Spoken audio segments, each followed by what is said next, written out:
Liam, you've been a long time practitioner in Irish tourism. This has been a tough old down cycle we've been through. Are you anyway hopeful that we're near the end of it? Yeah, well, I'm hopeful that we're coming to the beginning of the end. Now, it's a very complex problem for everybody, and I mean, I have to be quite honest with you, I'm a long time in the business, the same as yourself, and I have never seen anything like it. Yeah. And it's been difficult. There may be good things arise from it in the end as well, but I hope we're at the beginning of the end. Yeah. Did we all miss something? I mean, it came so suddenly. Was there something we should have foreseen maybe along the way and adjusted our plans? Well, I just think that from my own perspective, from my life's journey through the hotel industry, it was very varied. I mean, I worked with international brand groups, I worked for Bord Fáilte, I worked for myself, I worked for various jobs in the business. But from my point of view, to be honest, I'm not trying to say I was wise after the event, but in 2004 I did an interview for Entrepreneur magazine, and I forecast this was going to happen, to be honest, because I just felt that, as I drove around, you could see, like, how are we ever going to manage all of these hotels? And I felt actually that, we were heading for a bad place. Yeah. And why we headed for that bad place is a complex issue again, but I think the abolition of Bord Fáilte was a massive issue, because I don't think it was really fully understood at the time. And I'll elaborate on that for you in a second, but I think that and a lot of other circumstances caused this. And I think really we probably didn't want to believe it come to an end, but I think it was inevitable. Yeah. Well, elaborate on that, what you said about... Well, when I worked on the board, I have to say, like, you could criticise any organisation if you went into it, but I mean, I worked there coming from private enterprise, but I just found a very sincere and very committed guys there. Sure. Of course, like everybody else, everybody's not going to give it 1,000,000%, but I found some very seriously dedicated people with a lot of skill. Yeah. But the one thing that I think we lost our way on was that we had control over the development of tourism that time. Yes. We had some issue, and as a board, the board had some issue. I was a standards advisor, and we had John Carney, who I think was one of the great men of Irish tourism, an unsung hero. And John was the financial man in Bord Fáilte, and at that stage I would cover an area of Ireland, but any new developments would come before the standards advisor, and then you'd eventually bring the developer, whoever's going to do something, to John Carney, who was a one-man band, by the way. Yeah, I remember and that. John assessed everything and looked at it inside out, and very wise, smoked a pipe, sat back, and he gave absolutely fantastic advice. And when good feasibility studies for a lot less money than they were costing subsequent years. And if you come in with a feasibility study, he would guide people to do it, and he would do all of those things. He would guide, then we'd guide architects as well in terms of the standards that were required as the board saw. And that overall kind of diagnostic report before it was built was absolutely fantastic. So essential. And of course we wound up then with the surplus of bedrooms in the industry, which people put somewhere between 7 and 10 or 12,000. Yeah.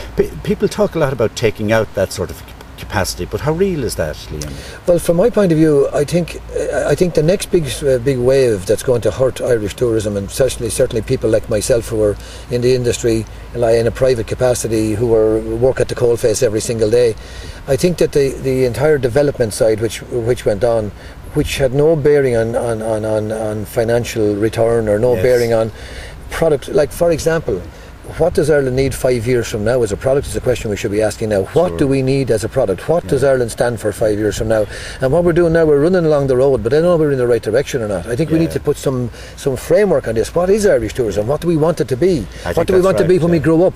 Basically, that's where we need to look at. Because right now, with all of this Irish Tuva situation, everybody's flapping about in the water trying to find a solution. Somebody needs to stand back here and say, look at what is Irish tourism? I think that's a very good point. And of course, we all get obsessed, as one has to, with survival in the short term. Exactly. But you do need a long-term plan also. Yeah, well, from my point of view, I have to try and survive. Sure. But I know that if we don't have a long-term plan, which I fit into, that I probably won't survive. Yeah, and that's a sad thing to say. And that's where I think that's where we threw that out. Yeah.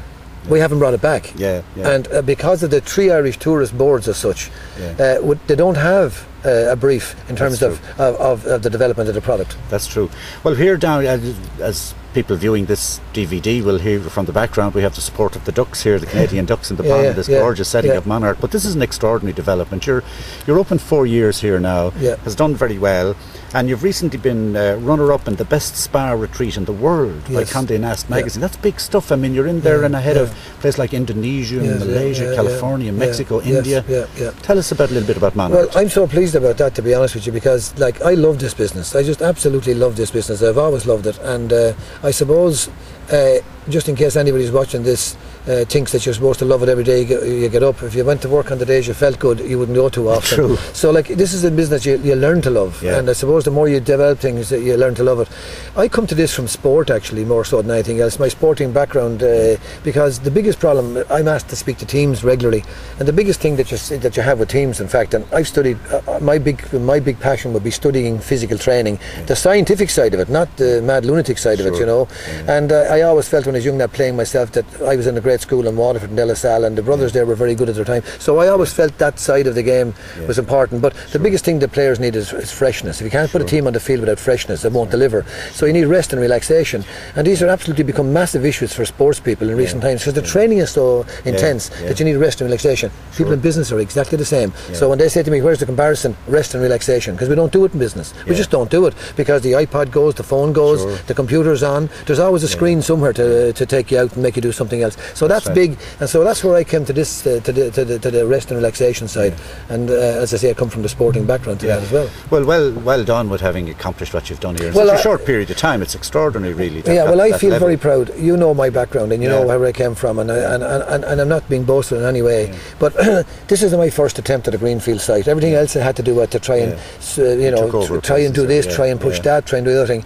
And I always had a vision of doing something that was different. And also, I actually felt that there was too many people eating the same bread in our industry. Sure, every new development came up. Are there too many spas in our industry? Absolutely, I think so. I think so. Like this? Yeah, well, we went for something different now. I mean, this is the road least travel, and there's not too much room for many of these places. I'll admit that in an island like Ireland. But anyway, we did it. But the point is that all of the new hotel developments went up with a couple of hundred houses, a golf course, a spa, a gym, a creche, whatever you're having yourself, and everybody was doing everybody was the same. So we went for our own particular side of the market and said, right, look, this is what we want to do, and we had our own vision and we went for it, and that's basically what we tried to do. Now, having said that, it's the road least travelled and it's tough going, but we're getting there. We are getting there, to be honest. Great.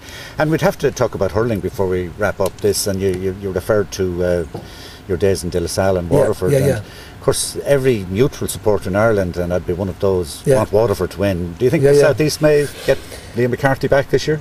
Unfortunately, might be going to Kilkenny. I swear, I think he might go. No, I mean, I've nothing against Kilkenny, but you'd love to see Waterford win in Ireland. And I don't know if they haven't been past their sell-by date a little bit. I mean, they're just unlucky, like the Kilkenny are so strong. But on a given day, Tipperary looked terribly impressive last week against Galway. They did, and I just think that Tipperary, just back to freshness, I just actually felt Tipperary a bit stale for the Cork game. They probably didn't win the league, and they probably put in a lot of effort in. I'm just giving a kind of an opinion. I may not be right, but they didn't look fresh, but they're looking fresh now. And they've got what every team needs is momentum, and if you get momentum, anything is possible. And what about the team you led to glory yourself, Wexford? Haven't done so well since then, really. No.